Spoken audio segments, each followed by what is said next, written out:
They ran from them because they did not know his voice. They ran from him because they did not know his voice. So we have a couple of things going on here. First is, well, first I'm going to make a request. Annie, could you do me a favor? Could you close the doors for me, please? I'm sorry.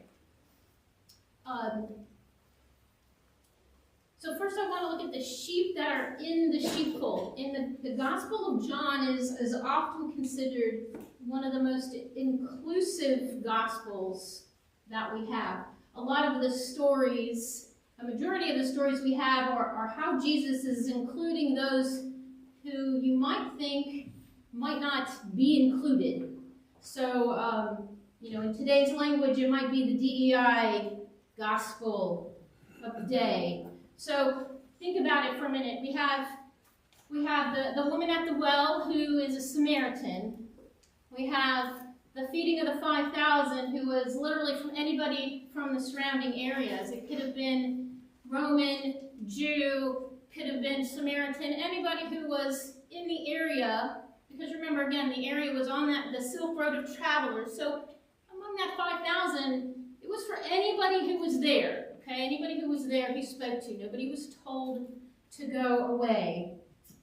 Then there was the Pharisee Nicodemus who came at night. So you have a Jewish leader who was there that Jesus spoke with. You have the man born blind and the cripple by the pool. So you have those who are outcasts, considered sinners, shunned by society that Jesus goes to and wraps within his loving embrace. You have the resurrection of Lazarus, who was a common Jewish man and friend, probably would have fit in anywhere in their society. Then you have Peter, who denied Jesus 3 times, denying God, turning his back and fleeing and hiding in that upper room. You have the good thief on Calvary with Jesus asking for Jesus' forgiveness. So you have somebody who knows he deserves to be up there, and yet Jesus still welcomes him home as well. And so who we have in the sheepfold of John are all the people of the time that one could think of, calling Jesus their Good Shepherd. This is Good Shepherd Sunday, if you couldn't tell. All of our readings somehow have to do with Jesus being a good shepherd. And so we have the inclusion of people from the known world all in that sheep pen. So that's the first thing to point out, because today we live in a world where it is multicultural pretty much everywhere you go. We've got people from many different backgrounds, cultures, languages, religions, belief systems, living in many places, many cities, not just in America, but around the world. So you have Jesus talking to those knowing that he has been welcoming literally everybody in, even those that they would expect would be excluded.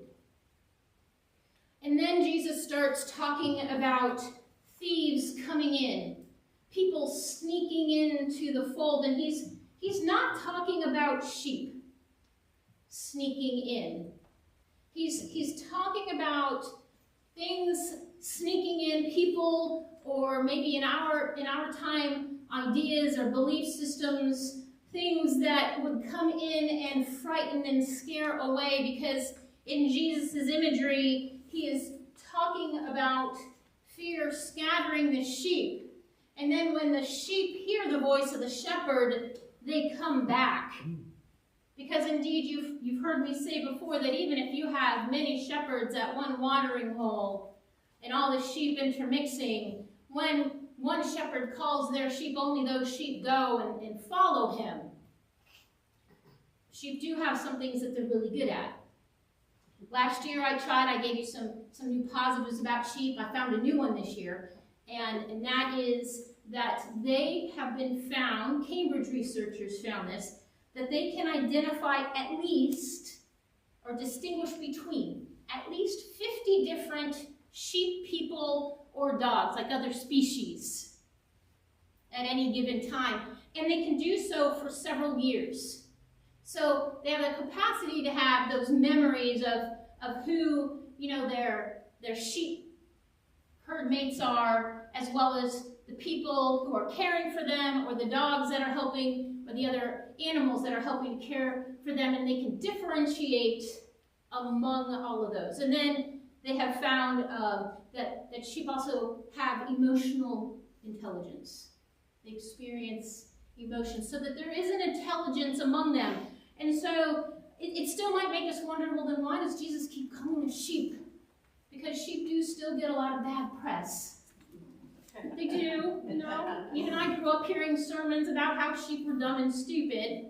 But there is something that sheep do better than us. And that is what happens when they hear the shepherd's voice. But before we get to that, we need to think about what happens when animals get scared.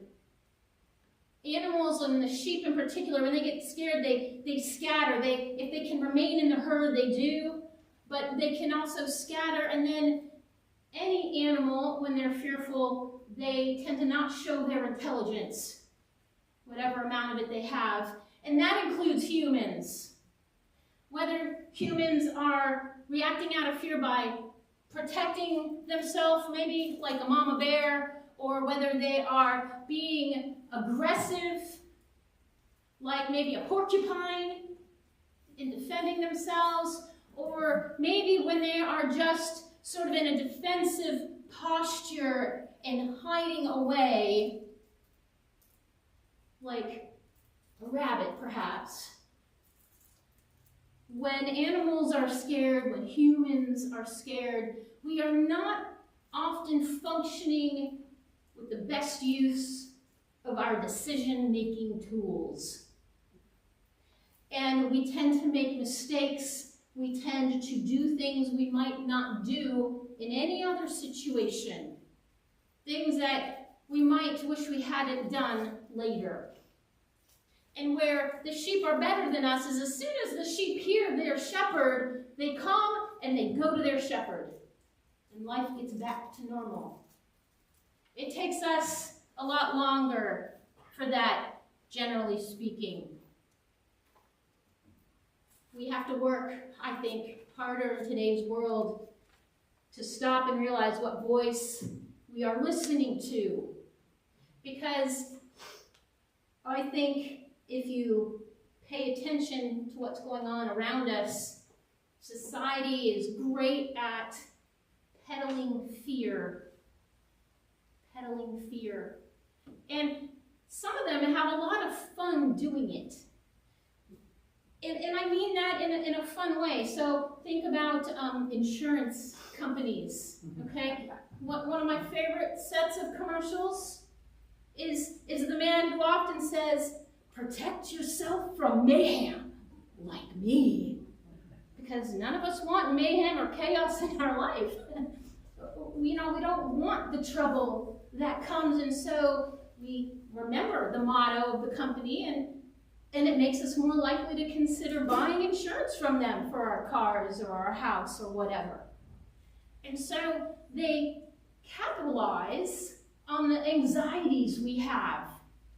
Because, of course, if something is going to happen, we often believe it's going to happen to us. How many of us say that? Well, if lightning's going to strike twice, I'm going to be the one that's going to hit twice. Because sometimes we feel that way. And so fear can be capitalized on. When I was growing up, and I know I've said this before, I'm sorry, it's still one of my favorite little things. There was not a radio station, a TV station where they didn't use this slogan, but everybody else did, was, "If it bleeds, it leads."